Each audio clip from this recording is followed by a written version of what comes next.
O di ba ikaw si Trililing? Kapag nagtatanong ka, grabe, napakagaling. Ngayon kami naman ang magtatanong sa'yo ito, dapat mong sagutin. Kung masama pala ang taong ito, bakit gusto mo siyang makatandim?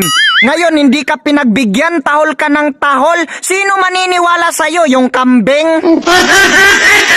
Hindi na kami naniniwala sa kudita mo. Noon kalyado mo si Aquino. Yung binabayad sa'yo magkano? Ganyan din ang ginawa mo kay Gloria. Pagbibintangan na kurakot pero nasaan ang ebidensya? Pinapatalsik nyo siya. Ngayon ang pumalit isa ring walang konsensya. O nasaan ang independensya? Kung kaya palang sirain ng isang tao ang demokrasya.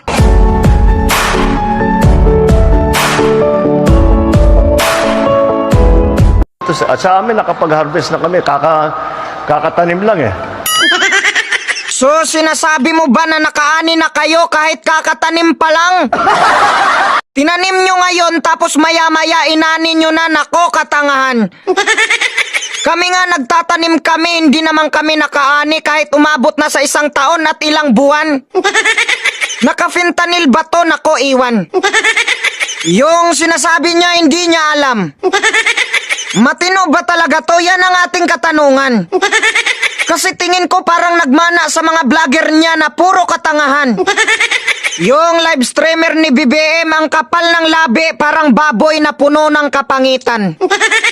Tapos sasabihin niya, intindihin na lang si Duterte kasi matanda na, wala na sa katinuan. Hoy, hinayupak na vlogger, mahiya ka naman. Si Duterte nga matalinaga magsalita, humanga pati mga kasundaluhan. Yung Pangulo mong bangag, yung sinasabi niya malayo sa katotohanan. Yung mga sinasabi niya mismo hindi niya maintindihan. Yung gagawin niya hindi niya alam. Yung mga nagdudruga ngayon pinapakita pa sa social media, lantaran. Bumalik na naman yung mga nakawan sa daan. Tapos nirep ang mga kababaihan. Yung nalulung sa droga tapos pinatay ang asawa, sa panahon niya yan. O ano ang ginawa niya, di ba wala siyang pakialam? Kaya kahit anong sabihin nyo, Duterte lang sa kalam. Tapos yung sundalong kanin, aso mo pala yan? Wow! Nakakainis naman. Pumunta sa Congress para magbintang. Hindi man lang kinuntimp nitong mga bubong congressman. Quadcom matalino daw pero mukhang bayaran. Nako, ang layo nyo mag-imbestiga kay Miriam. Pasalamat kayo, hindi ako party list ng Makata ng Bayan.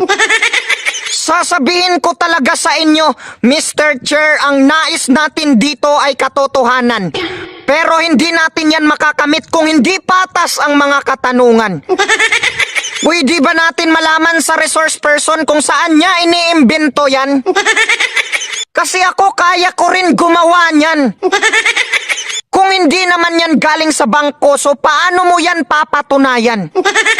Bubong Quadcom, pinapasalita lang ang magdalo para manira ng pangalan. Kapag naglabas ng peking ebidensya ang resource person, wala man lang katanungan. So paano natin maklarify ang katotohanan? Yung hearing nyo parang nagbablog lang. Kapag kaming mga vlogger ang nagsasalita, tanggal ang inyong kayabangan. Sinasabi ng resource person, drug lord ang pamilya na yan. Wala man lang nagtanong, pwede mo bang ibigay ang ebidensya para mapatunayan? Hindi ito hearing, ito ay chismisan. Napakabubo ng ating mga congressman. Kung ako lang si General Luna, pinagsasampal ko na yan. Tapos pinipilit magpirma ng waiver. Tanga ka ba, Mr. Barber? Uminom ka na lang ng beer kasi mukha ka pang may hangover. Yung sinasabi mo, sos, na over. Kung bubuksan ang bangko, bubuksan lahat. Hindi yung buksan lang ang isang tao porke nagsasalita ang taong walang binatbat. Tapos sasabihin ng mga bobo, pirmahan mo na lang ang waiver kung wala kang tinatago. Putang ina, kahit abogado pa ang tanungin mo, yung nag-aakusa dapat ang magpapatunay. Kasi yung inaakusahan, ang gagawin lang niyan, maghintay. Gusto nyo ng anis? Sige, mag-open bank kayo ng sabay-sabay. Hindi porket nagbibintang kayo, lahat ng gusto nyo, susundin na ni tatay. Kayo nga siguro mismo, hindi kayo mag-open bank kahit pa mamatay. Kahit ano ang paninira nyo kay tatay, hindi kami magdududa kasi nakikita nyo naman ang pinapagawang malalaking tulay. Doon kayo magpa-open bank sa malaki ang budget pero wala man lang magandang proyektong naibigay. Puta, pundo pa ng PhilHealth ang gagamitin sa infrastruktura kaya manggigigil ka talaga habang buhay. Tapos ito pa si Inday Sara tinatawag na Inday Lostay. Kasi nga daw yung confidential funds hindi niya mahimay-himay. Kaya nga tinatawag na confidential funds and intelligence funds kasi sekreto yan. Ginagamit ang pundo na yan para kumuha ng intel para malaman ang kasabwat ng congressman. Kung sino-sino itong mga nagkikidnap ng mga kabataan. Tapos itong mga vlogger gustong i-explain ang confidential funds.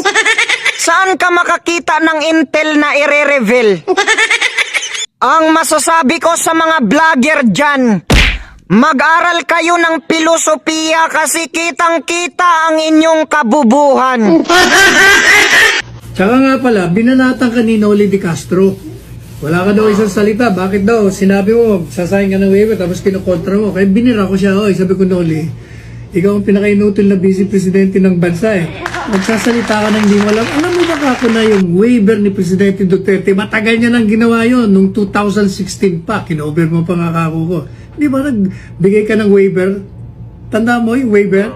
Kaya lang hindi ka ako nirelease kasi joint account. Yung isa, anak niya. Kaya yung bangko, hindi nirelease. Pero sa totoo lang, pinarelease niya pa rin. Ang laman ng kanyang bangko ay 15 or 16,000 pesos lamang. Kung sa tingin ninyo na may violate na batas yung isa ninyong resource person, bakit hindi ninyo sinight in contempt? Bakit yung mga bisita ninyo, yung resource person ninyo, hindi nyo gusto yung sagot dahil ayaw tumugon base sa inaantay ninyong tugon, kino-contempt ninyo? Bakit yung di umanong nagpresenta ng dubious, fake o spurious bank record hindi nyo sinight in contempt? Meron yata kayong kinikilingan, meron kayong tinititigan at meron kayong tinitingnan lamang. Hindi patas ang ginagawang pagdinig dyan sa Kongreso.